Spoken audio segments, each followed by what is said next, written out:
যেভাবে দুর্নীতি বাড়ছে এবং যেভাবে আপনার প্রভাবশালীরা পিছনে থেকে দুর্নীতি করছেন, এগুলো খুঁজে বের করার জন্য চৌকুশ কর্মকর্তা দরকার, সৎ সাহসী কর্মকর্তা দরকার। কারণ আপনি জানেন, অনেকেই দেখেছেন আপনি, যে অনেক সংসদ সদস্য বা অনেক প্রভাবশালী জেলা লেভেলে তারা আপনার ডিসিদেরকেও কিন্তু আপনার ভয়ভীতি দেখায় এবং পাত্তা দেয় না, এবং ডিসিরা মুভ করতে পারে না, এরকম ঘটনা আমাদের জানা আছে। এবং অনেক জেলা আছে, অনেক উপজেলা আছে, সে জায়গায় তো একদম একতন্ত্র শাসন চলে। আপনি বলতে পারবেন না যে ওই এলাকার ওই এমপি সাহেব, ওই মন্ত্রী সাহেব যা বলবেন, ওর বাইরে অফিসার ইনচার্জ, ইওনো, জেলা প্রশাসক, কারো কোনো সাধ্য নাই কোনো কিছু করার। তবে এটার ব্যতিক্রম আছে, অনেক অনেক জেলায় সেটা ব্যতিক্রম আছে, আমি বলবো না যে সব জেলায়। এই যে প্রেক্ষাপট, এই যে অবস্থা তৈরি হয়েছে সারা বাংলাদেশে, তার মধ্য দিয়ে আপনি দুদক, যার কোনো বেসিক্যালি কোনো হাতিয়ার নাই, মানে অস্ত্র নাই, এবং সেক্ষেত্রে তার কোনো তেমন ক্ষমতাও নাই। ডিবি যেমন তদন্তে নিলে এক আসামিকে গ্রেপ্তার করে তাকে একটা পদ্ধতির মাধ্যমে তার স্বীকারোক্তি আদায় করে, দুদকের তো সেটা নাই। অতএব দুদক কাগজপত্রের উপরে আমি যা বলবো ওইটার উপরে বেস করবে, এবং যদি ওনারা গোপনে কিছু কাগজপত্র পায়, ওই কাগজপত্র হাতিয়ে দিয়ে ওনারা মামলাটা কোর্টে দিবে। কিন্তু এখানে কিন্তু প্রকৃত সত্য, প্রকৃত যে ঘটনা, সেটা আসামির কাছ থেকে দুদক বের করতে পারে না। এই আইনগত ভিত্তিটা দুদকের নাই, কিন্তু এই আইনগত ভিত্তিটা কিন্তু করা প্রয়োজন। এছাড়া কিন্তু আমরা এই তদন্তের ক্ষেত্রে তেমন একটা সাকসেস আমরা পাবো না।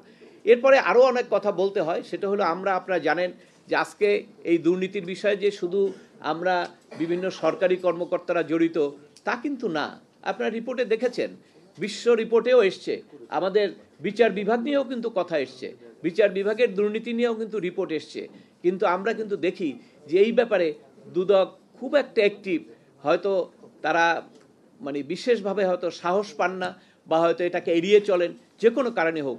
ওই সমস্ত রিপোর্টের উপর ভিত্তি করে এটি যে খুব তদন্ত হয়, সেটি আমার কাছে খুব একটা মনে হয় না। এবং সেই জন্য আমি মনে করি, যদি একটা বিশেষ অঙ্গ এবং একটা বিশেষ জায়গা, যেখানে যারা বিচার বিভাগের সঙ্গে জড়িত, তাদের দুর্নীতি, সেটি যদি তারা তদন্ত না করে, ব্যবস্থা না নেয়, তাহলে সেখানে কিন্তু এগুলো দিন দিন বৃদ্ধি পাবে। অতএব সেদিক থেকে আমি বলবো যে সমস্ত অ্যাঙ্গেলগুলোতে প্রশাসনের, শুধু প্রশাসনের কর্মকর্তাদেরই আপনি দুদক দেখবেন তা কিন্তু না, সব জায়গাগুলোতে দুদকের কর্মকাণ্ড বৃদ্ধি করা দরকার, আওতায় আনা দরকার, যাতে প্রত্যেকটা সেক্টর, প্রত্যেকটা প্রফেশনাল লোক এর মধ্যে নিয়ে আসে, তাদের তদন্ত করা যায় এবং ব্যবস্থা নেওয়া যায়। আমি আরও যেটা বলবো সেটা হলো, আপনি জানেন যে আমাদের বর্তমান সরকার তার নির্বাচনের আগে যে নির্বাচনী যে ম্যানিফেস্টো, সেখানে কিন্তু দুর্নীতির ব্যাপারে তাদের একটা ঘোষণা ছিল, 1 নম্বর ঘোষণা, জিরো টলারেন্স। এবং মাননীয় প্রধানমন্ত্রী কিন্তু তার বক্তৃতায় প্রায় বলেন জিরো টলারেন্স। এখন জিরো টলারেন্স এই যে কথাটা, এটা দিয়ে আশান্বিত হওয়া যায়, এটা আমরা বুকে আশা আমাদের আসে যে এটা কিছু হবে।